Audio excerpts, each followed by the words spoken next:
Herkese merhabalar. Aycan Mutfak'ta YouTube kanalına hoş geldiniz. Bu videoda sizlerle sarımsak granül yapacağız. Yapımı çok kolay ama size müthiş bir pratiklik kazandıracak mutfakta. İstediğimiz miktarda sarımsağı soyuyoruz, yıkıyoruz, ince ince doğruyoruz. Daha sonra kurutuyoruz. Kuruttuklarımızın bir kısmını öğüterek toz haline getireceğiz. Bir kısmını da o şekilde kullanacağız. Ben tarifin detaylarını anlatmak üzere sözü anneme bırakıyorum. Evet, soyma işlemini bitirdim, doğradım. Bunlar da size göstermek istiyorum. Bunlar da daha önce kuruttuğum sarımsaklarım. Şimdi bu diğeri de kuruduktan sonra hepsini bir kere de baharat öğütücüsünden geçirip granülümü elde edeceğim. Evet, gördüğünüz gibi sarımsaklarımız kurudu, topladım. Bunlar çok basit kuruyor. Yazın da kurutabiliyoruz, kışın da kurutabiliyoruz. Yazın tabii ki 3-4 gün içinde kururken kışın mutfak dolabının üzerine attığımız zaman bir hafta içinde bu şekilde kupkuru hale gelebiliyor. Bunları ben şimdi toz haline getireceğim.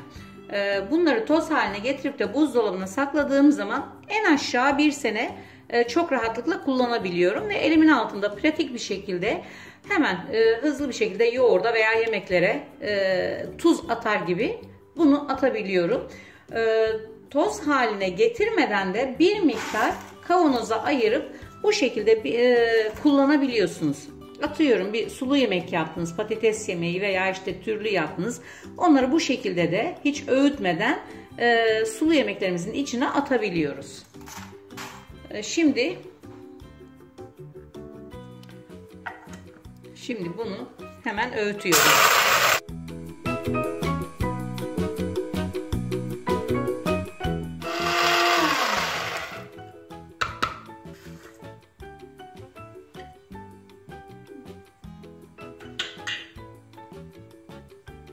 Bakın ne kadar pratik ve ne kadar hızlı bir şekilde bunu istediğimiz kadar ufaltabiliyoruz. Un haline getirebiliyoruz. Ben bunu bir tur daha dönmek istiyorum.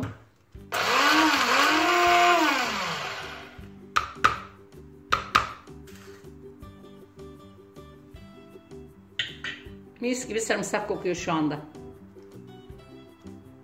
Bakın, un gibi. Şimdi öğüttüklerimi sırayla şöyle bir kavanoza dolduracağım. Demin de söylediğim gibi bunu çok rahatlıkla bir yıl koruyabilirsiniz. Tabii ki buzdolabında olmak şartıyla.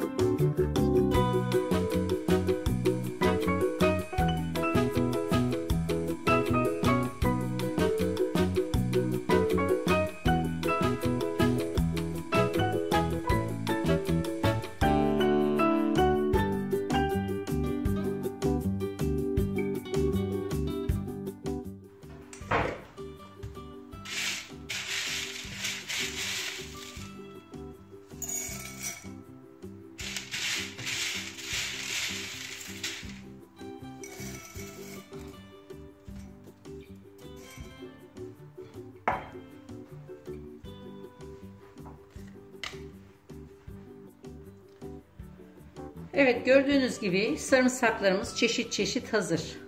Bunlar bu şekilde, dediğim gibi, isterseniz kuru bir şekilde, bu da aynı şekilde buzdolabında koruduğumuz sürece bir yıla kadar hiçbir şey olmadan ve aromasından da bir şey kaybetmiyor. Bu şekilde kullanabiliyoruz. Bu şekilde bunu özellikle misafir sofralarına bile çok güzel oluyor. Çünkü herkes sarımsaklı yemeği sevmez. Özellikle yoğurtlu salatalara, mantıya. Ben bunu tuzluğun içine koyuyorum, masaya koyuyorum. Sarımsak kullanmak isteyen salatasının veya mantısının üzerine ekleyebilir. Kimi insan da hiç sevmez, hiç eklemez. Bu o yüzden elimizin altında mutlaka bulunması gereken bir granül. Öbür türlü bir sarımsağımız daha vardı. Onun linkini de ekleyeceğim bu videoya. Öbür türlü bir de bu şekilde kışlık sarımsak hazırlıyorum. Onun da linkini ekleyeceğim. Arzu ederseniz oradan bakabilirsiniz. Beni buraya kadar takip ettiyseniz, izlediyseniz çok teşekkür ederim. Bundan sonraki videolarımızda görüşmek üzere. Hoşça kalın, sağlıkla kalın.